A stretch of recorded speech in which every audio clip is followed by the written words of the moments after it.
हार्दिक स्वागत करता हूँ, हार्दिक अभिनंदन करता हूँ और पहले हो गया। आप सभी के उज्जवल भविष्य का कामना करता हूँ। आप सभी को बताते ही अपार हर्ष कि आज हम लोग आज़ादी के 75 साल बिता चुके हैं और हम लोग उस अवस्था में हैं जिसका नाम अमृत महोत्सव है। जैसा कि आप सभी को पता है कि देश की आज़ादी दिलाने के लिए अनेकों वीरों ने अपना बलिदान दिया और इस देश को इस अवस्था में लाने के लिए कह सकते हैं खून पसीना से सींच कर इस देश को आगे लाने में अनेकों वीरों ने अपना अहम योगदान दिया। लेकिन समस्या इस बात का है कि यहाँ पे जितने सारे बच्चे हैं वह सभी लगभग एडोलेंस कंडीशन अर्थात किशोरावस्था, इसके बाद आप लोग युवा अवस्था में जाइए, कुछ बच्चे युवा भी हैं। तो समझाने का मेन मतलब है कि हम लोग आज़ादी को सिर्फ इतना ही तक समझते हैं कि हमारी मौलिक अधिकार और मौलिक कर्तव्य। कुछ बच्चों को ये भी जानकारी नहीं होगी कि मौलिक अधिकार और मौलिक कर्तव्य क्या है। सबसे पहले हमें जानना चाहिए मौलिक अधिकार क्या है और मौलिक कर्तव्य क्या है। जिस बच्चे को या जिस विद्यार्थी को या जिस नागरिक को या अपने लोकतंत्र के बारे में पता हो और इस लोकतंत्र में जो संवैधानिक अधिकार आपको प्राप्त है उसका आप सही इस्तेमाल करते हैं कि नहीं, यह सबसे बड़ा आज़ादी है। और अगर आप इसका इस्तेमाल नहीं करते हैं तो बेशक आप भी गुलामी के जंजीर में हैं। जैसे उदाहरण के लिए समाज में लड़कों को बढ़ावा दिया जाता है, लड़कियों को बढ़ावा नहीं दिया जाता, चाहे वो किसी भी क्षेत्र में हो।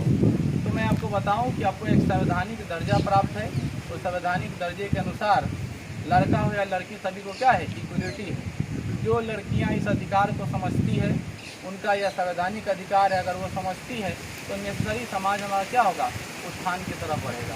कुल मिला के हम लोग देखें तो अगर हमको आज़ादी चाहिए, सही में अगर आज़ादी के लिए जीना चाहते हैं, आज़ाद होकर के जीना चाहते हैं तो आपको शिक्षित होना पड़ेगा। क्या होना पड़ेगा?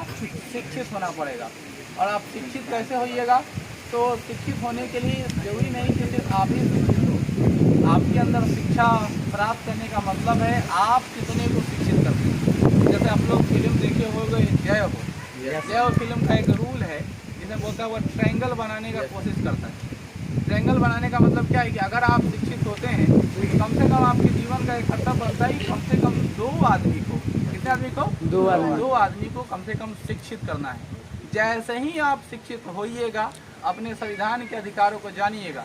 पुराने ज़माने में और अब के ज़माने में क्या अंतर है? पहले लोग इतना ज़्यादा एक्टिव नहीं था क्योंकि शिक्षा का प्रसार उतना तेज़ी नहीं था। अब सब लोग क्या हो गए हैं, एडुकेटेड हो गए, सभी लोग पढ़ लिख रहे हैं, सभी चीज़ समझ रहे हैं। और जैसे ही आपके अंदर शिक्षा आएगा, आप नेचुरली क्या करने लगेगा, स्वतंत्रता के आज से लगभग 20 साल पहले, 25 साल पहले आप लोग देखिएगा महिलाओं की उतनी अच्छी स्थिति नहीं थी।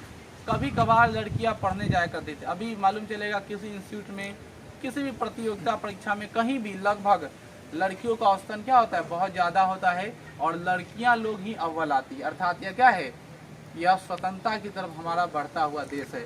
अभी हम कह सकते हैं कि हम लोग स्वतंत्रता तो प्राप्त कर चुके हैं लेकिन मानसिक रूप से स्वतंत्रता प्राप्त नहीं किए हैं। तो हमें मानसिक रूप से स्वतंत्र होना पड़ेगा और मानसिक रूप से स्वतंत्र होने के लिए आपकी शिक्षा जरूरी है। समझ गए? आज भी कुछ लोग ऐसे हैं जिनके पास शिक्षा नहीं है, वो क्या करते हैं, लड़के और लड़कियां में क्या करते हैं, विभेद करते हैं। और जिस दिन यह सेक्स रेशियो खत्म हो जाएगा, जिस दिन यह लैंगिक विभेद हो जाएगा, उस दिन क्या हो जाएगा, स्वतंत्रता अपने आप आ जाएगी। आप अपने मौलिक अधिकार और मौलिक कर्तव्य को पहचानिए और इस चीज़ पर बहुत ज़्यादा जोर दीजिए।